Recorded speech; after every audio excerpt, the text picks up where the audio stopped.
আমি না জীবনে কোনোদিন এসব কাজ করি নাই। আমার বাপের বাড়িতে অনেকগুলো চাকর বাকর ছিল, রান্না বান্না তারাই করতো। আমি রান্না বান্না করে এই বাড়িতে তোমার ভাবির মতো হাত নষ্ট করতে পারবো না। দেখো আশা, ভাবির ছোট করে একটাও কথা বলবা না। তোমারে বিয়া করার আগে তোমার বাপের সামনে বসে কি কি কথা বলছিলাম আশা করি তোমার মনে আছে। মনে আছে, আব্বা শিখাই দিছিল দেখেই তো বিয়ার আগে তোমার সব কথাই হওয়া হচ্ছে। এখন বিয়া হয়ে গেছে তোমার ফালতু কথা একটা আমি শুনতে পারবো না। দেখো আশা, এইটা তোমার বাপের বাড়ি না, এটা তোমার শ্বশুর বাড়ি। এইখানে ওই সমস্ত ফুটানি চলবো না। এইখানে থাকতে হলে রান্না বাড়া, হাড়ি পাতিল ধোয়া, ঘর গোছানো সবকিছু মার ভাবির লোক তোমার সমান তালে করতে হবে। ইচ্ছা শোনো, ছোট্ট একটা বাচ্চা মুখটা পর্যন্ত ওর মা আর দাদির লোক কাম করতেছে, আর তুমি কোথাও পারবে না। যাও। আমি পারবো না। তোমার ভাবি স্বামী মারা গেছে, সে একা না, সে তার বাচ্চারা নিয়ে তোমার ঘরের উপর বসে বসে খাইতেছে। সেই বাড়ির কাজকর্ম করবো, এটাই তো স্বাভাবিক। আর ভাস্তির লেগে তোমার দরদ উতলায় পড়তেছে। যার বাপ নাই, যার বাপ মারা গেছে, সেই তো কাজ করবে, এটাই তো স্বাভাবিক। তোমার ভাস্তির তো ভাগ্য ভালো, চাচার ঘরে বসে খাইতে পারতেছে, নিজের বাড়িতে কাম করতেছে। আমার আপা যদি তোমার টাকা না দিত, তোমার ভাবি আর তোমার ভাস্তি মানুষের বাড়িতে যা কাম করতো। খবরদার খবরদার, আমার ভাবির আর ভাস্তির হলে আর একটা উল্টা পাল্টা কথা কবি না। এই তো বইটা খাতো না, ওই দুধের মতো মাসুম বাচ্চাটা নিয়ে তোমার কথাটা কইতেছে মানুষের বাড়িতে কাম করবো। আমি আজকে বুঝতে পারতেছি যে তোর স্বামী যদি কি কারণে মারা গেছে, আর তোর মতো একটা দজ্জাল মাইয়া যে স্বামীর কপালে যোগ্য, ওই স্বামী এমনি হাত করে মারা দেবে। যদি ভালো চাস ভাবির লগে কাজে হাত লাগা, নাইলে তোর কপাল থেকে এই বাড়ির ভাত উঠতে দেবো। তোর এই বাড়িতে বাইক করে দিতে আমি দ্বিতীয় বার চিন্তা করবো না। যা করতেছিস যা। কি শুরু করো তুমি? ঘরে যাও তো, আমাকে দেখতে তুমি ওর কথা কিছু মনে করো না। কারণ তোমরা তরকারি করে ফুটবেন, এর লিগে আমার জামাইকে ধরে বিচার দলে একা করতে পারেন না আপনারা। কি ব্যাপার, কই গেছিলা তুমি? মানে তো শপিং ব্যাগ। আরেকটু বাজারে গেছিলাম, তোমারে তো তেমন কিছু কিনা দিতে পারি নাই। দেখো তো প্রথমবার কিনা বলে একটা শাড়ি কিনছি। বাবা, শাড়ি আর সবার লেগে যাক ভালো লাগলো। তুমি মার্কেটে গিয়েও আমার কথা মনে করছো। তুমি আমার বউ, তোমার কথা আমার মন থাকবো না? আরে তোমার কথা আমার সবসময় মন থাকে, কত কিছু কিনা দিতে মন চায়, কিন্তু পারি না। আল্লাহ আমার সাধ্য দেয় নাই। তখন আমার দিন ফিরাইবো না, আমি যখনই মার্কেটে যাবো তোমার জন্য আমি কিছু না কিছু নিয়ে আসবো। তোমার আমি তখন একদম রাজ জানি করে ভাবি আর আম্মাকে। হ্যাঁ ভাবি, ও ভাবি, মা, ও মা। কি ব্যাপার, এর মধ্যে তুমি হেগরে রাখতেছো কেন? আর দূর দরকার মুক্তা। কি হইছে, রাখা রাখতেছো কেন? ওই ডাক্তারজি ভাবি আইরে নাই, এটা আমি মনে করতে চাই না। কারণ এই কথা মনে লাগে নিজের ঠিক করতে পারি না। আমার অস্থির লাগে, আমার নিজের খুব অসহায় লাগে। কিন্তু আপনি বারবার সেটা আমার মনে করেন। আমারও তো মন চাই আমার ভাবি, ওই মুক্তার তো মন চাই ওর মা সুন্দরভাবে থাকুক, একটু সাইজা খুঁজা থাকুক, আর 10টা মার মতো থাকে। কিন্তু আপনি যদি এই পুরান কাপড় চোপড় করে থাকেন, নিজের এইরকম অগোছলা রাখেন, আমার খারাপ লাগে না। আমি আপনার কোনো সময় তেমন কিছু দিতেও পারি না। এই বাজার থেকে এইবার একটা এই শাড়ি কিনে আনছি আপনার, এটা আপনি করবেন। এই যে ছোট আম্মা, এটা তোমার চাচ্ছি, তোমার লেগে আনছে। আপনি দাও। এবার ভাবি মুক্তা আর আশা নতুন কাপড় চোপড় পাইলো, তুমি আর আমি পক্ষা। কিন্তু তুমি মন খারাপ করো না, এরপরের বার তুমি আর আমি নতুন কাপড় চোপড় পাবো, এরা কেউ পাইবো না। তখন কিন্তু আমার মন খারাপ করে চলবো না। আগে করে দিলাম। হ্যাঁ, একটা কাম করো, শাড়িটা এটা তোমার আমারে দিয়ে দাও। এটা কেমন করো? তোমার লাগে শাড়িটা আনছে সব আমার দিব, কারণ আপনার বলে আপনার লেগে শাড়ি আনতে পারে নাই। এই খুঁতখুতানি তোর মনের ভিতর থেকেই যাবো। আর ভাবির জন্য তার কত মায়া চিন্তা করতে পারতেছে। ভাবির জন্য আনছে, ভাস্তির জন্য আনছে, মায়ের জন্য আনতে পারে নাই, তাই না? শুনো, আমার এসব কিচ্ছু দরকার নাই। তুমি সব কিছু তোমার ভাবিরে আর ভাবিরে দিয়ে দাও। আমি সবই বুঝতে পারছি, তুমি বউ হিসেবে তোমার ভাবিরে ভালোবাসো। তাহলে আমার জন্য শাড়ি আনছো, তুমি আমার তোমার ভাবির জন্য আনতে গেছো কেন? এত ভালোবাসা? হ্যাঁ, আমি আমার ভাবিরে ভালোবাসি। ঠিক যেমন একটা ছোট ভাই তার বড় বোনকে ভালোবাসে, আমি ঠিক তেমনি আমার ভাবিরে ভালোবাসি। আর আমার ভাই মরে গেছে, ওকে দেওয়ার মতো আর কে আছে এই দুনিয়া? কে কোন? আমি আমার ভাবির একটা শাড়ি উপহার দিতে পারি না? না পারো না। তুমি আমার স্বামী, তুমি শুধু আমারই দিবা। বোমা, তোমার পেটে এত হিংসা কেন? রাশেদ তার ভাবির শাড়ি দিচ্ছে, তুমি এত ছোট করতেছো। আর বোমা, তুমি শাড়ি ফেরত দাও, দাও লাগবে না শাড়ি। রাশেদ, তোর ভাই যেদিন মারা গেছে সেদিন থেকে আমার সব হাত সাজগোজ করে রেখেছে, চুপ করে রেখেছে। আমার যা আছে আমি তাতেই খুশি, সেটা দিয়ে আমরা কেটে যাবো। আমার জন্য আর আমার মেয়ের জন্য আর কোনো কিচ্ছু না। তুমি আমাকে দুইজনের দুই বেলা খাইতে দিছো, এনে থাকতে দিছো, তুমি আমার কিছু লাগবে।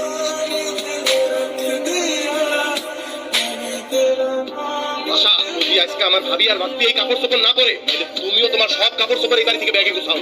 কারণ কালকে সকালবেলা আমি তোমার তালাক দিয়া তোমার বাপের হাতে তুলে দিই। মনে রাখো, আজ রাত দিব তোমার এই বাড়িতে শেষ কাজ। ভাবি, ভাবি আমার ভুল হয়ে গেছে। ভাবি, আপনার লোক এমন করাটা আমার একদম উচিত অনেক। আমারে মাফ করে দেন ভাবি। এই যে আপনার শাড়িটা নিয়ে এসে আপনি এটা পরেন। মামনি ভালো, তুমি এটা আমারে পরো। হ্যাঁ, তোমার জামাই থেকে এই শাড়ি আর জামা কিনা এগুলো আমাকে লাগবে, তুমি নিয়ে এই শাড়িটা তোমার মানাইবো। না না ভাবি, এমন কথা আপনি কইেন না। আপনি যদি এই শাড়িটা না রাখেন, মুক্তা যদি জামাটা না রাখে, রাশেদ কইছে কালকে আপনারে ডাইকাই না আমারে তালাক দিয়ে আব্বার লগে বাড়ি পাঠাই দিব। ভাবি, আমার সংসারটা আপনি না ভেঙে যাইতে দিয়েন না ভাবি। আপনার সংসারটা বাঁচা।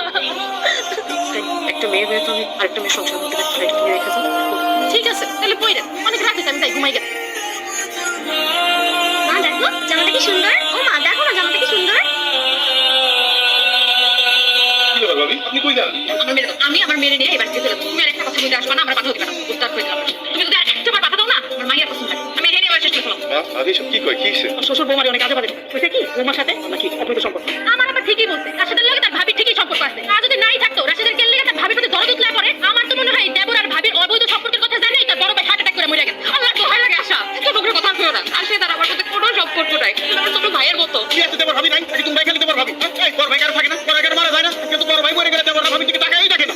এই এখন তোমার জন্য তো পাগল কেন? আর তোমার মেয়ের জন্য তো তোলা কেন? কারণটা কি? ওটা কারণ আমার বয়স যখন 6 বছর, ওনার তো মারা যায়। ভাইয়ের বয়স 12। ওই বয়সী ভাই আমার আত্মরবা বুঝতে দেয় না। হয় না। ভাইয়া কিন্তু আমাকে অনেক বেশি মেধাবী ছাত্র ছিল, কিন্তু হত দরিদ্র পরিবারের দুজন তো একসাথে পড়ালেখা করে দেবো না, কাউরে না কাউরে পরিবারের দায়িত্ব কাঁধে তুলে নিতে হবে। সেই দায়িত্বটা কাঁধে তুলে দিয়েছিল আমার ভাই, আর আমার কাঁধে তুলে দিয়েছিল পড়ালেখার দায়িত্বটা। ভাইয়া তো ওই ছোট্ট বয়সী মানুষের খেতে খামারে কাজ করা শুরু করলো, আর আমি ফুলবাবু স্কুলে যাই, এইভাবে চলতেছিলাম দুদিন। তখন আমার মেট্রিক পরীক্ষার সময় হলো, তখন ভাইয়া ভীষণ অসুখে পড়লো। হাইরে জ্বর, হাইরে বমি, ঘরে ঠিক মতো ভাত নাই, আমার ফর্ম ফিলাপের টাকায় কত দিকে ভাইয়া এটা টের পাইলো। ভাই আমার কোনো টেনশন করিস না, আমি আছি না। এই পরের দিন ভাই আমার ফর্ম ফিলাপের টাকাটা দিলাম, আমি তো ফর্ম ফিলাপ করলাম। তো সন্ধ্যা না আমি টের পাইলাম ভাইয়ের খুব শখের টর্চ লাইট ভাইয়ের হাতে নাই। আমি বাইরে ফেলাম, ভাইয়া একটা যে বিক্রি করে দিলা, অন্ধকারে আলো পাইবা কই? ভাইয়া আমার কই, আরে তুই টর্চ লাইটের আলো নিয়ে চিন্তা করস? আমি তো স্বপ্ন দেখি আমার ছোট ভাই এমন ভাবে আলোকিত হইব একদিন, এই আলোয় আমি অবাক দূর হয়ে যাবো, আমগো গ্রাম, আমগো সমাজ তথা আমগো দেশ আলোকিত হইব। আমার মধ্যে অতি ইচ্ছা ব্যবস্থা যে কোনো বললে ভাইয়ের আশা পূরণ করলো। আমিও দিন রাত পড়ালেখা করলাম, দেশের সর্বোচ্চ বিশ্ববিদ্যালয়ে পড়ালেখা করলাম।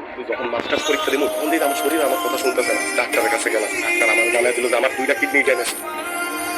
আমার দিকে কাজ করে আমি অন্ধকার দেখা শুরু করলাম, কিন্তু হতাশ হইলাম, কারণ জানি যে আশা দেখানোর মতো একজন দেখানো পয়সা আছে। আমি বাইরে জানাইলাম, ভাইয়া আমার কাছে ছুটে গেল, ভাইয়া আমার তার মাথায় হাত রেখে সাপোর্ট করে গেছে, খবরদার এই কথা দুনিয়ার কাউরে করতে পারবি না, এমনকি তোর ভাবিরও না, মারও না, তারা কষ্ট পাইব। সেই দিন দেখলাম একটা পুরুষ মানুষ কেমনে কান্না করতে পারে। ভাইয়া আমার পরে ধরে যে কান্না করলো, ডাক্তারের কাছে পাগলের মতো ছুটে গেল। ডাক্তার বললো যে তার 2টা কিডনি খুলে নিয়ে জানো আমার সুস্থ করা হয়, কিন্তু ডাক্তার তো সেটা শুনলো না। ডাক্তার সাফ জানাই দিল একটা কিডনি নেওয়া যাবে সর্বোচ্চ, তাও অনেক টাকা লাগবে অপারেশনের জন্য। ভাইয়া আবার গ্রামে ছুটে আসলো, দিক বিদিক ছুটতে শুরু করলো, মানুষের কাছে হাত পাততে শুরু করলো যে আমি ঢাকা শহরে ব্যবসা করবো, আমার টাকা ঋণ দেন। মানুষ তার নানান কথা শুনাইলো, নানান কথা কইলো, কিন্তু ভাইয়া কাউর আসল কথাটা কইলো না। টাকা নিয়ে যখন ভাইয়া ঢাকা গেল, অপারেশন থিয়েটারে ঢুকার আগে আমি ভাইয়ার হাত চাইবা ধরলাম, ভাইয়া এত বড় পাগলামি যে করতেছো, যদি তোমার কিছু হয়ে যায় আমি রেখে দেখবো, মুখটার কি হইব? ভাইয়া আমার দিকে হাসে কইলো, আমার কিছু হইব না, আর যদি হয় তুই পারবি না। আমার শেষ স্মৃতিচিহ্ন দেখা রাখতে জানেন, আমার সামান দিয়ে কোনো কথা বেরোলো না। অপারেশন থিয়েটার ঠিক আছে, আমি ভাইয়ের একটা কিডনি নিয়ে ঠিকই ফিরাইলাম। তুই সারা জীবন অমানবিক পরিশ্রম করা, আর বাংলা পরিশ্রম করা, ওই ক্লান্ত শরীর নিয়ে ভাইয়া আর ফিরাইলো না, ফিরাইলো ভাইয়ার লাশ। এখন আপনারা ওই ভাবির জন্য, ওই ভাস্তির জন্য আমার কি করা উচিত? আমার উচিত না ভাইয়ের কবরের সামনে দেখা কোয়া, ভাইয়া তুমি কবর থেকে উঠে আসো, ওই কবরে তো তোমার থাকার কথা না, ওই কবরে তো আমার থাকার কথা। তোমার তো এই দুনিয়ায় তোমার বউ সন্তান নিয়ে শান্তিতে বসবাস করার কথা, এই কথা আমার করার কথা না। বাংলাদেশের প্রত্যেকটা ঘরে এরকম একটা করে ভাই থাকে, তারা সারা জীবন পরিবারের প্রত্যেকটা সদস্যের জন্য কোনো কিছু চিন্তা না করেই তুলুর বলদের মতো কইরা যায়। তাদের ঋণ শোধ করার মতো ক্ষমতা বাংলার জমিনে এমন কোন মার সন্তান জন্মায় নাই যে শোধ করবো, এমন আমি পারি নাই, আমি পারি নাই, আমার ভাইয়ের ঋণ শোধ করতে আমি পারি নাই। রাজীব, আমার অনেক বড় ভুল হয়ে গেছে, আমার মাফ করে দাও। আমি তোমার সামনে আজকে কথা দিলাম, আমি ভাবি রে আমার বোনের মতো করে দেখবো, আমি ভাবতেছি আমার